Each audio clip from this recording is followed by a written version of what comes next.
5 seconds to go. Exercise number 13.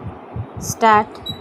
I am honored to be present here with President and Secretary General and other leaders at the launch of the UN Democracy Fund. This was proposed by President at the UN General Assembly last year and has received widespread acclaim. Its relevance is underscored by its becoming a concrete reality in just a year's time. May I take this opportunity to express our solidarity with the people of New Orleans and other regions devastated by the destructive fury of Hurricane Katrina. Mr. President, you have our sympathies and support in your efforts to bring relief from pain to the people affected by this disaster. Excellencies, India is proud of its democratic heritage, which is rooted in the country's cultural traditions of tolerance, respect of different viewpoints, and a ready embrace of diversity. Mahatma Gandhi led us into a non-violent struggle not only to free India from colonial rule but to also ensure to our people the exercise of their democratic rights.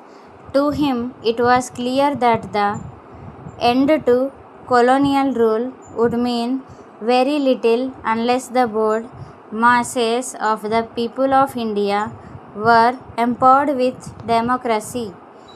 We were also inspired by the ideals of freedom, equality, and justice that were the hallmarks of the great French and American revolutions. India's awakening to freedom in turn inspired freedom movements in Asia and Africa. A whole family of independent and proud nations took their place on the world stage. India sympathized with and supported their struggle to become masters of their own destiny. For us, the democratic ideal is a common heritage of mankind.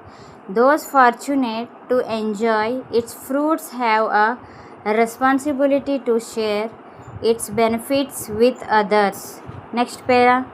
As the world's largest democracy, it is natural that India should have been among the first to welcome and support the concept of a UN Democracy Fund. We believe that democracy based on universal adult suffrage empowers the most humble citizen of our country and give him a sense of dignity. Poverty, illiteracy, or social economic backwardness do not hinder the exercise of democracy.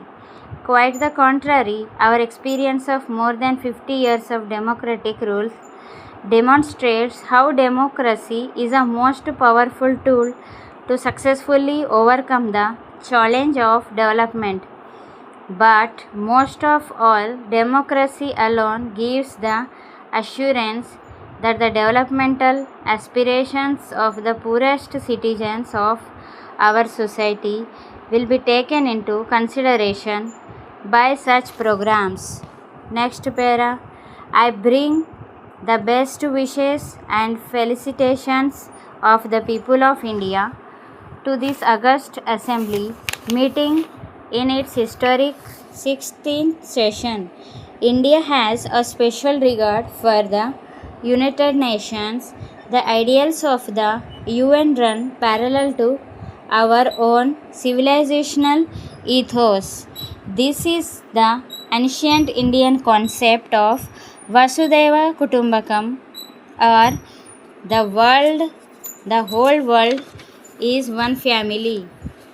It is this idea of a shared destiny which encouraged this August Assembly 5 years ago to adopt the Millennium Development Goals. May I take this opportunity to convey our deep condolences and sympathies to the government and the people of United States and the widespread destruction caused by Hurricane Katrina.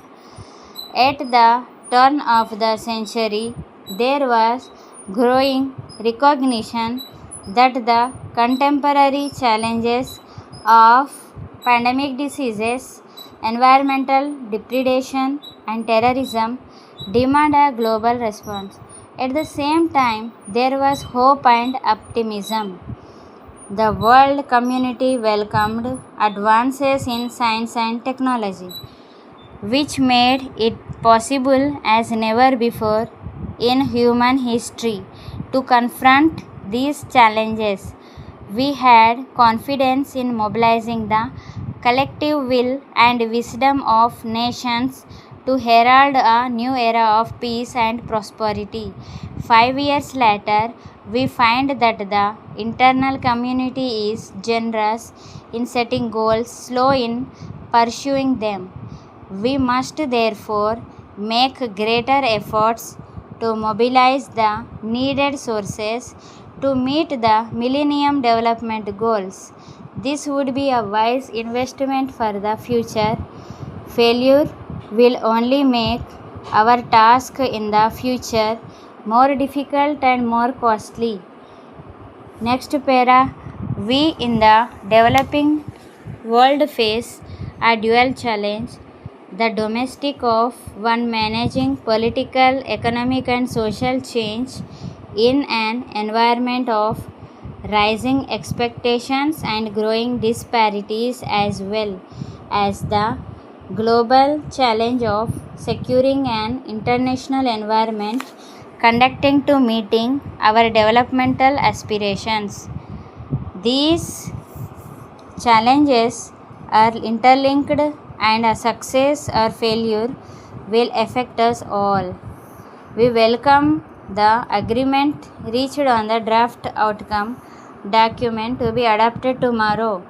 It is a roadmap for the work ahead to reorient the organization to meet the challenges of the present. India will be a willing participant in this process. All of us assembled here recognize that the United Nations is in need of urgent and comprehensive reforms. The management of global interdependence requires strong international institutions and a rule-based multilateral system.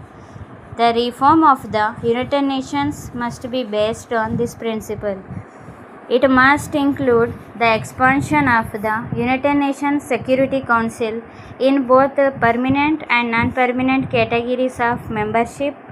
Unfortunately, the United Nations suffers from a democracy deficit. Its structure and decision-making processes reflect the world of 1945 as such, not the world of year 2015, unless the UN becomes more representative of the contemporary world and more relevant to our concerns. Stop. Thank you.